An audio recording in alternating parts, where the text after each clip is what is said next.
अस्सलाम वालेकुम स्टूडेंट्स। आज का जो हमारा टॉपिक है बिजनेस स्टडीज़ से हमने ट्वेल्थ क्लास के लिए लिया है, दैट इज़ मॉडर्न टेक्निक्स। ये हम कंट्रोलिंग के टेक्निक्स पढ़ रहे हैं। तो आज जो हम पढ़ने जा रहे हैं that is modern techniques. Modern techniques are those techniques which are very new in management world. These techniques provide various new aspects for controlling the activities of an organization.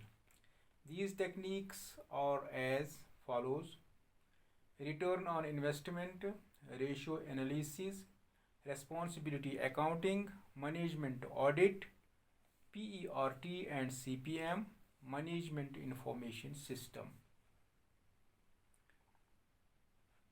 तो इनको हम वन बाय वन डिस्कस करेंगे। Return on investment is very useful technique for determining whether the capital investment in the business has been effectively used or not for generating reasonable amount of return. Return on investment is equal to net income divided by total investment into 100. Net income before or after tax can be used for calculating return on investment. Total investment includes investment in fixed assets as well as working capital. It acts as an effective control device in measuring and comparing the performance of different departments. It also helps departmental managers to find out the problems which adversely affect return on investment. Second one, that is ratio analysis.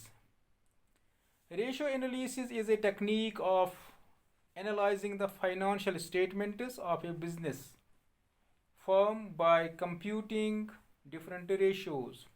The most commonly used ratios have been grouped under following categories, that is liquidity ratio. Liquidity ratios are calculated to know short-term financial position of business and its ability to pay short-term liabilities. It includes current ratio and quick ratio. Current ratio is equal to current assets divided by current liabilities. Quick ratio is equal to cash plus bills receivables divided by current liabilities. Second one, that is solvency ratios. Solvency ratios are calculated to know long-term solvency of the business and its ability to pay its long-term debts. It includes debt equity ratio, proprietary ratio, interest coverage ratio, etc. Debt equity ratio is equal to debt divided by equity shareholders fund. Proprietary ratio is equal to shareholders fund divided by total assets. Third one is there, that is profitability ratio. Profitability ratios like gross profit ratio, net profit ratio, operating ratio, etc. help us to analyze the profitability position of a business. Gross profit ratio is equal to gross profit divided by net sales into 100. Net profit ratio is equal to net profit divided by net sales into 100. Fourth one, that is turnover ratios. The various turnover ratios like inventory turnover ratio, debtors turnover ratio, fixed assets turnover ratio, etc. help us in knowing whether the resources are effectively used for increasing the efficiency of operations of business or not. Higher turnover indicates better utilization of resources. Inventory turnover ratio is equal to cost of goods sold divided by average cost, average stock. Debtors turnover ratio is equal to net credit sales divided by average accounts receivables. That उसके बाद है responsibility accounting. What is made by responsibility accounting? Under this system of accounting, various sections, departments, or divisions of an organization are set up as responsibility centers.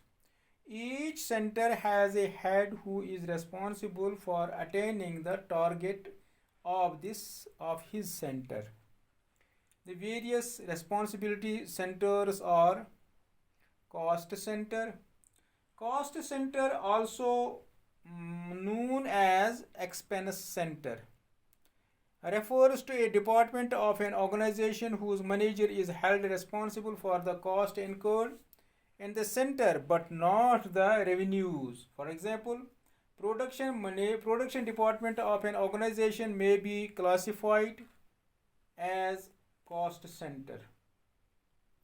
Revenue center. A revenue center refers to a department which is responsible for generating revenues. For example, marketing department. Profit center. The profit center refers to a department whose manager is responsible for both cost and revenues.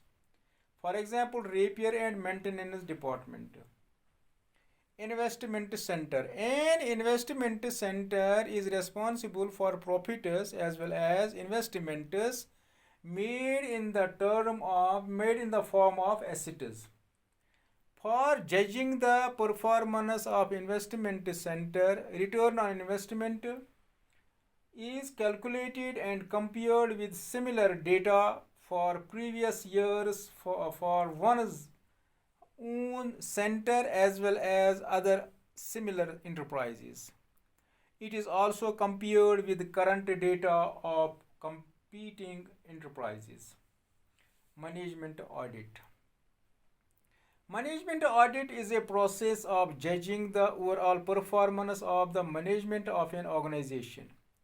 It aims at reviewing the efficiency and effectiveness of management and improving its future performance. Its basic purpose is to identify the deficiencies in the performance of management functions.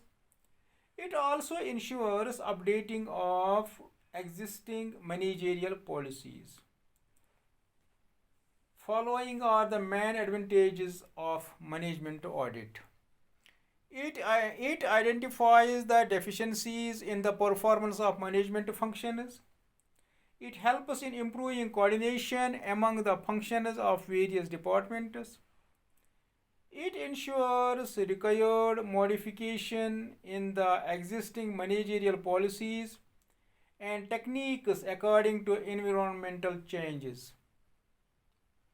The continuous monitoring of the performance of management helps in improving control system. There is no proper technique of management audit and also is not compulsory under any law. PERT and CPM. PERT ये abbreviation है, ये symbols हैं, इसका जो ये short form है program evaluation and revenue technique. Program Evaluation and Revenue Technique, and CPM stands for Critical Path Method, are two important techniques used in both planning and controlling. These techniques are used to compute the total expected time needed to complete a project, and it can identify the bottleneck activities that have a critical effect on the project completion date. Such techniques are mainly used in areas like construction projects, aircraft manufacture, shipbuilding, etc. The various steps involved in using these techniques are as: the project is first divided into various activities, and then these activities are arranged in a logical sequence. A network diagram is prepared showing the sequence of activities. Time estimates are laid down for each activity. PERT prepares three time estimates: optimistic, shortest time, most likely time, and pessimistic, that is longest time in CPM. Only one time estimate is prepared. Along with this, CPM also lays down the cost estimates for completing the project.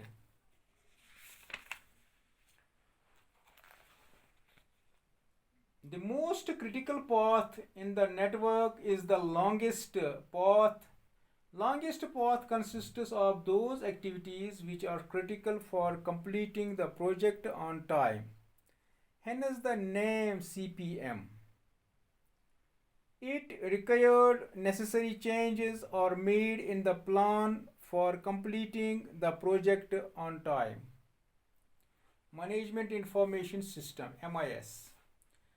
Management Information System is a computer-based information system which provides accurate, timely, and up-to-date information to the managers for taking various managerial decisions. Thus, it is an important communication tool as well as an important control technique. It provides timely information to the managers so that they can take appropriate corrective measures in case of deviations from standards. Advantages of management information system are: it provides only relevant information to the managers, thus saving them him from information overload. It facilitates collection and management of information at different levels and departments of the organization. It helps in planning, controlling, and decision making at all levels of an organization. It helps in improving the quality of information. It ensures cost effectiveness by providing all important information to the management in time. Thanks.